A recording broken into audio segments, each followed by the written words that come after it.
for. No Welsh. No Welsh. We don't want to hear a word of Welsh. No Welsh. It's a language for the peasants. You must only speak in English. We won't tolerate a word of Welsh. No Welsh. In Cymraeg. What did you say, boy? Mae'r flwydd erchill fel beth ase rhywun wedi tanio gwn wrth fy mlist. Yna mae'n gofyn rhyw gwestiwn. What did you say, boy?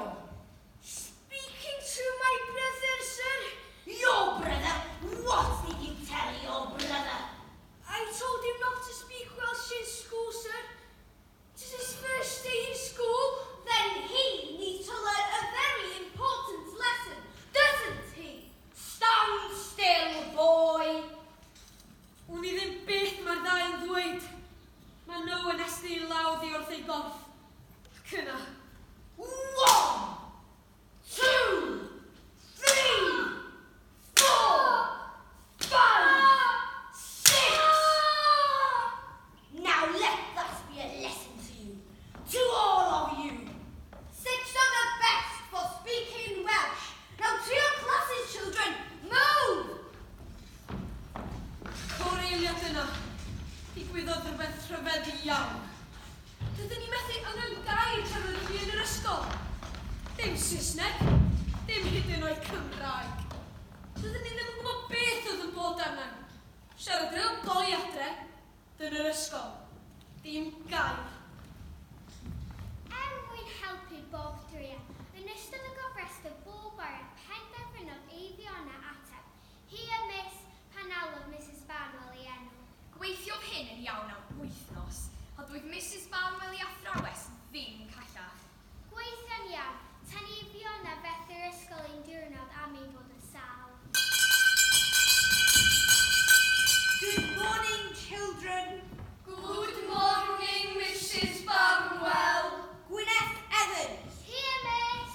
Aled Davis. Here, Miss. Robert Ellis Jones. Robert Ellis Jones. Dydyn ni methu dweud dim byd. Doedd ei fi o'n Adrian ddim yma i siarad dros ei chwaith. Robert Ellis Jones.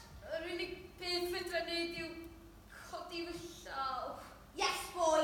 Robert Ellis Jones, Miss. Let him answer for himself. No. He hasn't got a voice. No, Miss. Please, miss. What is it, Harry? Please, miss. Robert, speak you with no jaws. Dydyn ni methu credu'r peth. Fel bod ysau pethau ddim yn ddigon drwg yn barod. Mae'r snichu'n Harry ne, nhw'n ei pethau'n ganmil gwaith. Are you telling me that you heard Robert speak outside with his brother? Yes, miss. Robert, speak you with brother.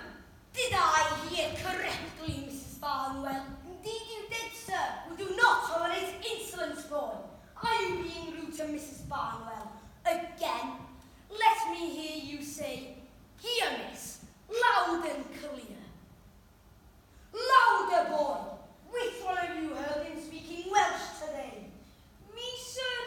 I heard him. Refusing to speak English is the same as speaking in Welsh. You will wear the Welsh knot and follow the usual rules. Now all of you repeat after me.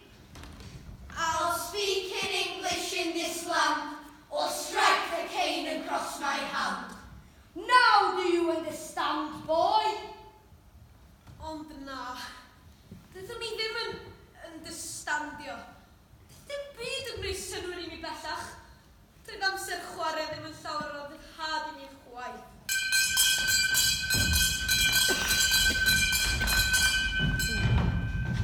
Wrth i ni grwydro'r buodd, mae'r plant arall yn cadw draw. Mae gwahaniaeth rhwng cael llonydd, chael eich cadw ar wahân. Dy'r unig un oedd yn fodlon dod yn agos atau, oedd y snichu'n harne.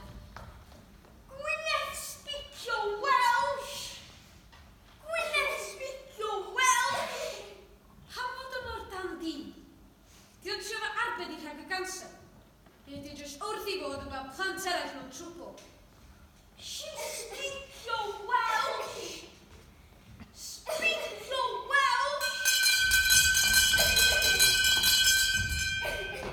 Stop your